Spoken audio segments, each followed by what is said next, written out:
ఢిల్లీలోని కర్తవ్య పథ్లో గణతంత్ర దినోత్సవ వేడుకలు ముగిశాయి. వేడుకలు ముగిసిన వెంటనే ద్రౌపది ముర్ము రాష్ట్రపతి భవన్కు బయలుదేరారు. అలాగే ప్రధాని నరేంద్ర మోదీ కూడా బయలుదేరారు. రాష్ట్రపతి ద్రౌపది ముర్ము విశిష్ట అతిథులతో కలిసి రాష్ట్రపతి భవన్కు బయలుదేరారు. దేశ రాజధాని ఢిల్లీలో జరిగిన గణతంత్ర వేడుకలు మన సైనిక బలగాలు సత్తాను చాటాయి. కర్తవ్య పథ్లో జరిగిన ఈ వేడుకలు పరేడ్లో ఆపరేషన్ సింధూర్లో వాడిన పలు స్వదేశీ ఆయుధ వ్యవస్థలు ప్రదర్శన ప్రత్యేక ఆకర్షణగా నిలిచింది. తొలిసారి బ్యాటిల్ ఆర్ఏ ఫార్మాట్లో మన సైన్యం ఈ కవాతులో పాల్గొంది. అంటే యుద్ధ క్షేత్రంలో పాల్గొంటున్నట్లుగా మన ఆయుధాలు, నిఘా వ్యవస్థలు, బలగాలను ఈ పరేడ్లో ప్రదర్శించారు.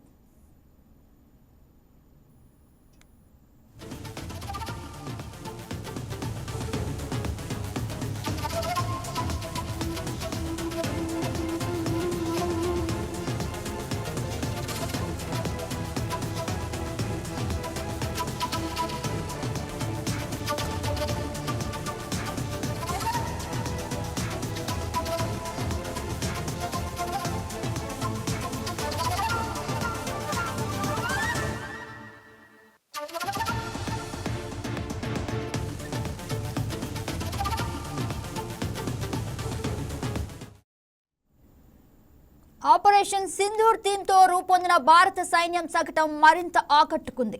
త్రివిధ దళాల సమన్వయం ఎంత శక్తివంతంగా ఉంటుందో చాటి చెప్పేలా దీన్ని రూపొందించారు. బ్రహ్మోస్ ఆకాశ్ ఆయుధ వ్యవస్థలు 300 కిలోమీటర్ల దూరం వరకు మన లక్ష్యాలను ఛేదించగలిగే సూర్యాస్త్ర రాకెట్ లాంచర్ వ్యవస్థ, యుద్ధ ట్యాంక్ అర్జున్ వంటివి ఈ పరేడ్లో ప్రదర్శించారు. కొత్తగా ఏర్పడిన భైరవ్ లైట్ కమాండో బెటాలియన్, శక్తిబండ్ రెజిమెంట్, 2 మూపురాలు ఒంటెలు, జన్స్కార్ గుర్రాలు వంటివి తొలిసారిగా కవాతులో పాల్గొన్నాయి.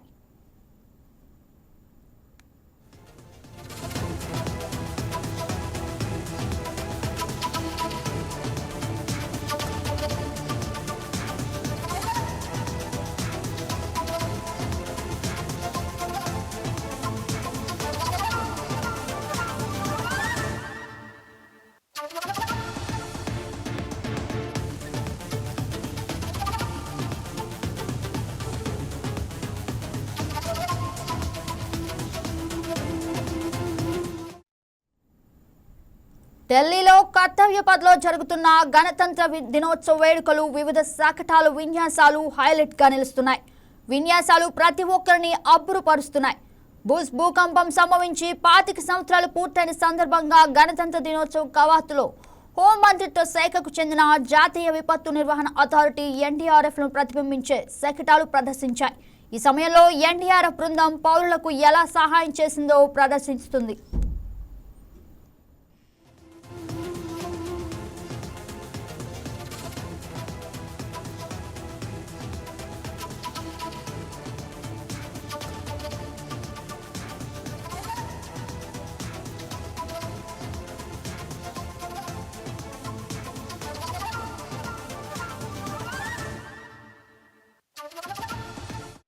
ఈ వీడియో మీకు నచ్చినట్లయితే లైక్ చేయండి, షేర్ చేయండి, మా ఛానల్కి సబ్స్క్రైబ్ చేయండి.